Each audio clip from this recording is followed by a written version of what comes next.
Oi, hoje a gente vai conversar sobre uma história incrível de 1000 anos, a da civilização judaica na Polônia. É uma história que para muita gente fica meio ofuscada pelo seu final trágico, sabe? Mas o que a gente vai ver é que ela revela uma das civilizações mais vibrantes e autônomas de toda a diáspora judaica. Pois é, a história da vida judaica na Polônia muitas vezes começa a ser contada pelo final. E que final? É algo de uma escala tão terrível que, como o próprio professor Pipes coloca aqui, simplesmente desafia a nossa capacidade de entender. Um ato de aniquilação mesmo, cometido pela Alemanha nazista. E não é para menos, né? Para muita gente, quando se fala em Polônia, a primeira coisa que vem à cabeça é o Holocausto. Os nomes dos campos de extermínio, construídos pelos alemães ali em solo polonês ocupado, acabaram se virando sinônimos dessa tragédia toda. Só que focar só nesse final devastador é como pegar um livro gigante, épico, e ler só o último capítulo, entende? A história de verdade é muito mais longa. E por séculos, ela foi, nossa, completamente diferente. É aqui que a história dá uma virada surpreendente. Pensa só, por séculos, enquanto os judeus enfrentavam perseguição, expulsão, conversão forçada por toda a Europa, a Polônia era diferente. Ela oferecia um tipo de santuário, um refúgio único. E olha, quando a gente lê Paraíso dos Judeus, pode até parecer exagero, né? Coisa de hoje em dia. Mas não é. Essas descrições vêm de relatos históricos da própria época. A Polônia era vista de verdade como um lugar excepcionalmente bom para a vida judaica. O contraste chega a ser chocante. De um lado, na Europa Ocidental, comunidades judaicas inteiras sendo atacadas, desmanteladas sistematicamente. Do outro, na Polônia, os judeus eram, bem, convidados a se estabelecer e mais, recebiam proteção da lei e liberdade para praticar a sua religião.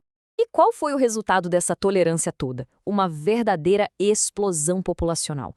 A Polônia se tornou literalmente o coração do mundo judaico. Para se ter uma ideia, em mais ou menos 400 anos, a população cresceu 75 vezes. Pensa nisso. É um baita testemunho da estabilidade e da segurança que encontraram por.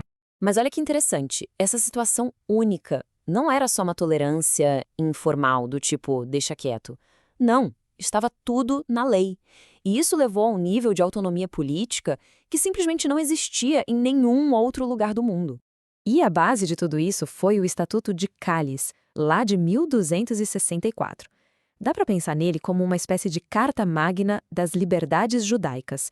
E para a época, gente, isso era algo absolutamente revolucionário. Esse estatuto dava proteções muito concretas. Por exemplo, garantia segurança jurídica nos tribunais, dava liberdade para viajar e comerciar, e o mais importante, talvez, jurisdição interna, ou seja, a própria comunidade judaica podia julgar seus assuntos internos. E toda essa estrutura legal acabou levando à criação de algo, nossa, realmente extraordinário. O Congressos Judaicos. Era, na prática, um parlamento nacional judeu, o principal órgão de governo dos judeus poloneses. Gente, isso é impressionante. Pensa bem, por quase 200 anos, essa instituição funcionou como um governo autônomo. Eles tinham poder para criar leis, cobrar impostos, julgar casos, tudo isso. Não é à toa que um historiador chamou isso de um evento único na história da diáspora judaica. E, bom, dá para imaginar o que acontece quando se tem liberdade política e segurança, né? Foi o ambiente perfeito para o florescimento de uma civilização vibrante, com uma identidade muito forte, que prosperou por séculos. A vida judaica simplesmente floresceu, em todos os sentidos. Sinagogas, escolas, mercados cheios de vida. Tudo isso foi criando um mundo cultural muito rico, autossuficiente, que acabou se tornando o grande centro do pensamento e da vida judaica na Europa. Olhe que afirmação forte é essa. A Polônia salvou os judeus da extinção. Parece ousado, né? Mas muitos historiadores defendem essa ideia. Eles argumentam que ali no final da Idade Média, começo da Era Moderna, as condições únicas da Polônia foram cruciais, não só para o desenvolvimento, mas para a própria sobrevivência do judaísmo europeu. E se a gente precisar de um número para resumir tudo isso, é esse aqui. Em meados do século XVIII, a Polônia abrigava mais de 70% de todos os judeus do mundo. Ponto. Esse longo período de estabilidade e crescimento fez de lá o centro indiscutível do mundo judaico. Em população, em cultura, em influência, em tudo. Mas essa era de ouro, essa civilização incrível de 1000 anos, estava para chegar a um fim. Um fim brutal, sistemático. E a destruição não foi só de vida, sabe? Foi a destruição de todo esse universo cultural que a gente acabou de ver. Tudo começou a desmoronar com a invasão alemã em 1939. A partir daí, foi uma série de decretos, um atrás do outro, tudo muito rápido e metódico. Primeiro, a identificação forçada, a segregação. Depois, o confinamento nos guetos, com pena de morte para quem saísse. E, por fim, a formalização da política de extermínio total e o início das deportações em massa para os campos da morte. É crucial entender isso. A criação dos guetos, a fome, o terror, nada disso foi um efeito colateral da guerra. Foram ferramentas planejadas de aniquilação.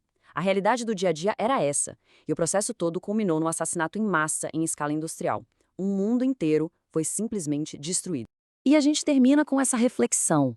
Porque quando a gente conhece a profundidade, a riqueza, a história tão única dessa civilização que se perdeu, aí sim a gente começa a entender o tamanho real da tragédia. Não foi só a aniquilação de milhões de pessoas, foi a aniquilação de um mundo com 1000 anos de história.